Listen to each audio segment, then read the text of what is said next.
E vamos ao assunto que pautou o dia, né? Que eu não acreditei quando li, né? Foi uma informação traga inicialmente pelo Vene Casagrande de que o Flamengo tinha, né, sondado, tinha interesse de que ainda estava no radar pelo volante Fernando, aquele, né, que fez o que fez com o motorista Robson, né?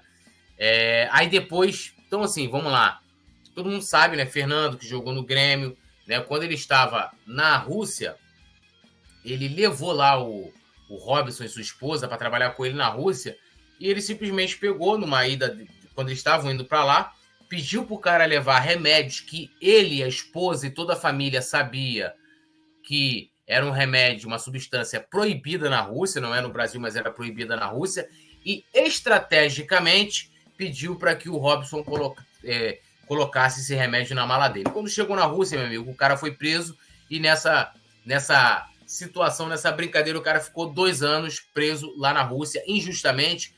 A família do Fernando nunca quis depor a favor do cara. O Fernando simplesmente, praticamente, fugiu da Rússia, porque depois ele foi para a China, né? Logo que isso estourou, foi para a China, não deu assistência adequada para o cara e nunca foram prestar qualquer depoimento a favor do cara. Ou seja, e eu falo isso aqui, gente, com muita tranquilidade. Não é uma questão de julgar. Isso, para mim, se eles colocaram o cara naquela situação, alguém tinha que chegar lá e falar: olha, o remédio não é dele, nós somos os patrões dele e a gente que pagou para que ele levasse. O Fernando ia ser preso, a esposa, o problema é deles, meu amigo. Não tem aquele, indo no popular aqui do Tropa de Elite, cada cachorro que lamba a sua caceta, entendeu? Era deles e eles deixaram o cara, né, pobre, trabalhador, o cara que corre atrás, estava lá correndo atrás dele junto com a esposa, 2 anos preso. Vocês sabem o que é 2 anos preso? Né? Tendo a vida parada lá num país diferente, num país extremamente complicado. É só vocês verem aí, darem qualquer pesquisa aí sobre a Rússia, ver o que está acontecendo na Rússia agora, como é que é o presidente da Rússia, um cara que descumpre todos os tratados internacionais para poder promover uma guerra. Então você imagina um cidadão brasileiro lá que não tem força nenhuma. E esse cara deixou o Robson lá. E o Robson, quando voltou ao Brasil, rubro-negro que ele é, né? Se eu não me engano, acho que ele mora na Baixada. Se não mora na Baixada Fluminense, ele mora no subúrbio aqui do Rio de Janeiro. Aí o Flamengo foi lá, junto com o Bruno Spindel, junto com o Marcos Braz, foi conhecer o CT, cara. O cara foi lá, teve com o Gabigol, teve com todos os jogadores do Flamengo lá. O Flamengo fez maravilhosa ação de levar um cara que sofreu tanto de forma injusta. Aí hoje a gente acorda com essa notícia de que o Flamengo sentou com os empresários e, segundo o Vene Casagrande, o Braz teria até falado com o Fernando, diretamente com o Fernando, não só com o staff do jogador.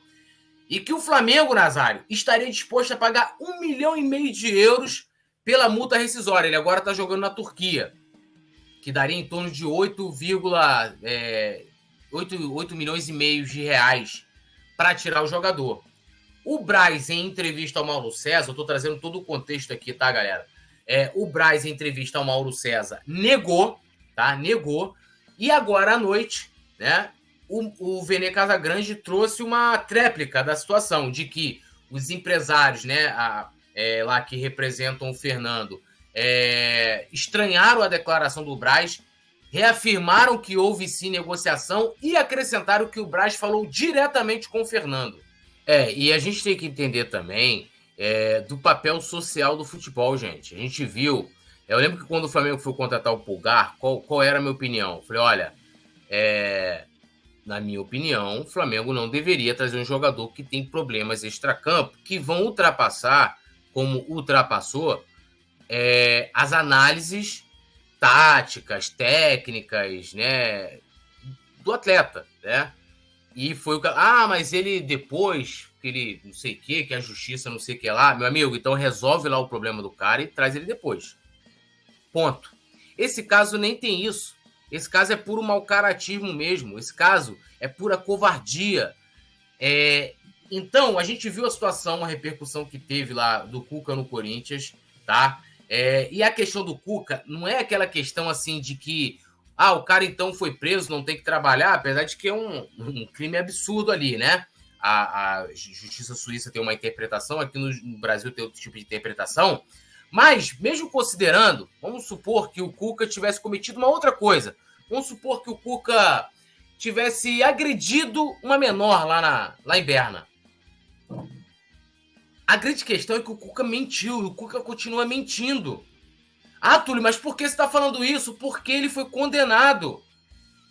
A condenação, diferente do processo, teve jornalistas que disseram que leram o processo, não sei como, que nenhum leu, mas a condenação ela é pública. A condenação ela começa baseada em provas, e a primeira página da condenação é falando que encontraram material do Cuca no corpo da garota.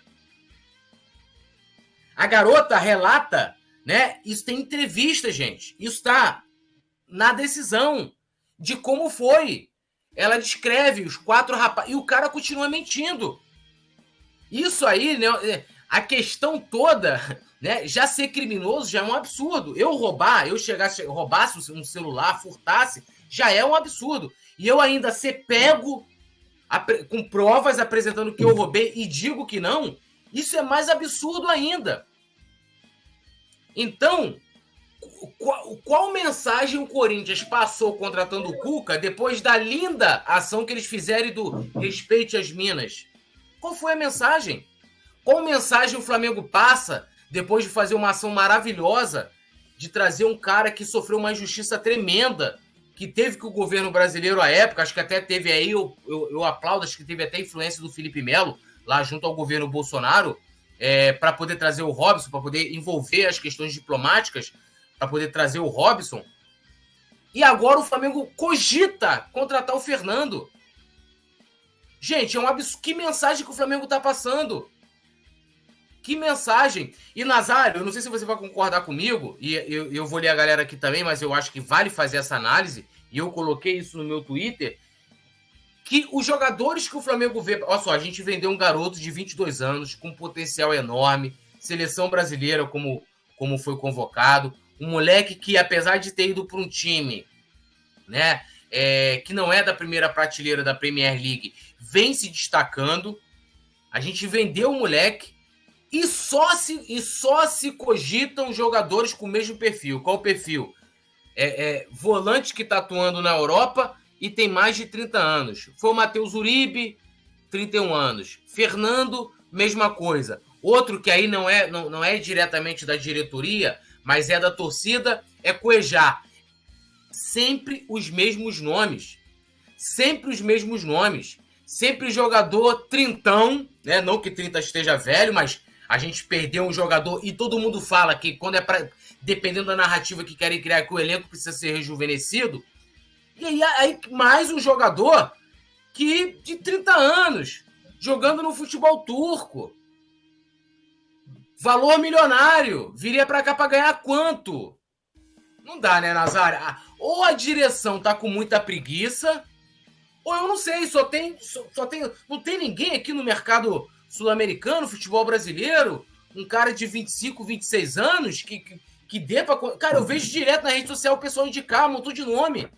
Será que não temos mais, Nazário, centro de inteligência no Flamengo? Não tô conseguindo mais achar um nome fora do senso comum, tipo como a gente trouxe o Pablo Mari. O próprio Gerson, esquecido na Roma. Ninguém falava em Gerson aqui no futebol brasileiro.